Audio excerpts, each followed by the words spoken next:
Welcome to World Alert Updates. Subscribe and press the bell icon for more updates. Breaking news: an American destroyer, the USS Gravely, has just faced off with Venezuelan naval vessels in the Caribbean. The incident happened just off the Venezuelan coast, in waters the U.S. considers international. Fast-moving Venezuelan patrol boats closed in aggressively, forcing the USS Gravely to go to general quarters, battle stations. On the bridge, a routine patrol turned into a high-stakes drama as alarms blared and sailors rushed to their posts. The captain, calm but decisive, had seconds to make critical decisions. In the Combat Information Center, operators tracked the fast-approaching contacts. No response to hails, no sign of backing down. The radar showed small military vessels on a direct course for the destroyer. The silence from the Venezuelan boats was a message, a direct challenge to the U.S. presence. This was more than a military maneuver. It was a political statement in a region already on edge. For the sailors, global politics became personal as they stood on the front line of a power struggle. The Blue Caribbean suddenly felt very dangerous.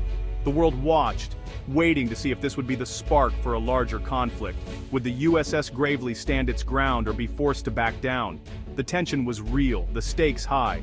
Every move mattered. The next few minutes would decide everything. The world held its breath. The USS Gravely, an Arleigh Burke-class destroyer, is a floating fortress bristling with advanced technology and firepower. Over 300 sailors operate this warship, each trained for moments like this. When the alarm sounded, the crew snapped into action. Watertight doors sealed, gun crews at their stations. Two fast contacts closing in. Visual confirmation matched the radar. The order was given. Gun crews moved into position, a clear show of force. The USS Gravely's presence was a message. American naval power, ready but restrained. Under pressure, the crew represented their country with discipline. The world was watching. The radar contacts were now visible. Two Venezuelan patrol boats, fast and maneuverable, heading straight for the USS Gravely. Their aggressive zigzag approach was no friendly greeting, it was a test of resolve. The distance closed rapidly. 5 miles, 4, 3. International norms ignored. The Venezuelan boats pressed in, challenging the destroyer's right to be there. The captain faced a choice: alter course and risk appearing weak, or hold steady and assert his rights. He chose to hold course. The USS Gravely remained unyielding, a steady presence in a dangerous game. Each side waited for the other to blink. For the Venezuelan crews, this was about national pride. For the Americans, it was about defending freedom of navigation. The risk of miscalculation was enormous. A single mistake could trigger disaster. The Caribbean had become a chessboard, and these ships were the pieces. The tension was palpable on both sides. Every sailor knew the stakes. The next move could mean peace or conflict. The world watched as nerves were tested to the limit. Would discipline hold, or would someone make a fatal error? The answer hung in the balance. The USS Gravely's Aegis combat system gave the captain a crystal-clear picture, tracking every move of the Venezuelan boats. The ship's radar, sensors, and defensive systems were all on high alert. Electronic warfare suites stood ready to jam enemy signals. Decoy launchers and close-in weapons were primed, but restraint was the order of the day. The U.S. Navy's rules of engagement are strict. Never fire first, only respond in self-defense. The captain had options: sound the horn, flash searchlights, make radio calls. Firing a weapon, even a warning shot, was a last resort. The presence of armed sailors on deck sent a clear message: we are prepared, but we don't want to fight. The ship's main gun tracked the approaching boats, a silent warning. The USS Gravely was a coiled spring, ready to unleash power, but holding back. Professionalism and discipline were the crew's greatest strengths. The goal: win the confrontation without firing a shot.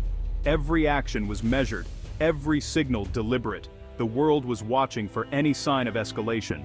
The captain's steady hand kept the situation from boiling over. The power of observation and restraint was on full display. The standoff continued. The captain made a critical move. He launched the ship's MH-60R Seahawk helicopter. The crew scrambled, and within minutes, the Seahawk was airborne, circling high above the tense scene. From the sky, the helicopter provided a vital perspective, tracking the Venezuelan boats, relaying real-time video and radar back to the ship. The helicopter's presence was a clear escalation, a signal that the U.S. Navy was watching from every angle.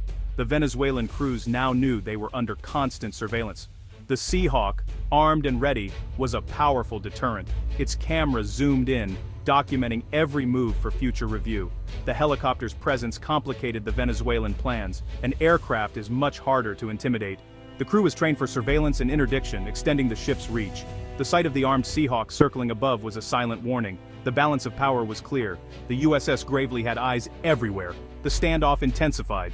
While ships maneuvered and the helicopters circled, a battle of words played out over the radio. The USS Gravely's communications team called out on Channel 16 in English and Spanish, "Venezuelan naval vessel, you are on a collision course. State your intentions." Silence. Finally, a harsh reply. "American warship, you are in Venezuelan territorial waters. Leave immediately." The US responded, "We are operating in international waters in accordance with international law. We have no hostile intent, but will defend our ship." The exchange was tense, each side asserting its legal position, each recording every word. The Venezuelan commander repeated his demand, voice rising. "You are violating our sovereignty. Leave now." The American captain stood firm. "We will maintain our course." The radio dialogue was as much a confrontation as the ships themselves. No one was backing down. The world has seen this script before. Contested waters, disputed claims, and a war of words. The tension was real, the stakes high. Every transmission was a signal, every silence a message. The USS Gravely would not be intimidated. The standoff was now as much about communication as maneuvering. The next words could decide the outcome. The world listened in. The standoff reached its peak. Venezuelan patrol boats just 500 yards from the USS Gravely. Sailors on both sides stood by their guns, tension crackling in the air. One wrong move could mean disaster. This was gray zone conflict, aggression just short of open warfare. The Venezuelan boats harassed and intimidated but didn't fire. The US crew held their ground, refusing to escalate. No warning shots, no sudden moves, just calm professionalism. The goal denied the confrontation the Venezuelans seemed to want. Military discipline was the most effective weapon. The risk of violence was ever present, but restraint prevailed. The world watched as the razor's edge held. The confrontation remained non-violent, but the danger was real. Both sides tested each other's resolve. The USS Gravely showed it could not be easily intimidated. The standoff continued, peace hanging by a thread. Both sides believed they were right. The US Navy operated just outside Venezuela's 12-mile territorial limit, upholding freedom of navigation. Venezuela claimed a much larger area as its own, seeing the USS Gravely as an intruder. Their patrol boats were, in their eyes, defending sovereignty. This fundamental disagreement over maritime boundaries is the root of such dangerous encounters. Signals can be misread, an aggressive maneuver seen as an attack, a defensive posture mistaken for a threat. Cultural and political differences add to the risk. With weapons armed and tensions high, there's little room for error. These incidents worry analysts and diplomats. They're not planned battles, but spontaneous confrontations that can spiral out of control. Only professionalism and judgment prevent disaster. This time, both sides walked the tightrope. Next time, the outcome could be very different. The danger is always present. At last, the standoff de-escalated. The Venezuelan boats slowed, then turned back toward their coast. A final radio message. "We are monitoring you." Then, silence. The immediate danger passed, but the USS Gravely stayed on alert until the threat was gone. The Seahawk helicopter continued its watch. Gun crews remained at their posts. Only when the Venezuelan vessels were well clear did the ship return to normal operations. Every detail of the incident was logged for review by military leaders and diplomats. The event would become a case study, another lesson in the risks of contested waters. The sailors resumed their duties, adrenaline fading but memories sharp. They had defended their ship and upheld freedom of navigation, without firing a shot. The incident was a stark reminder of the fragile balance on the world's oceans.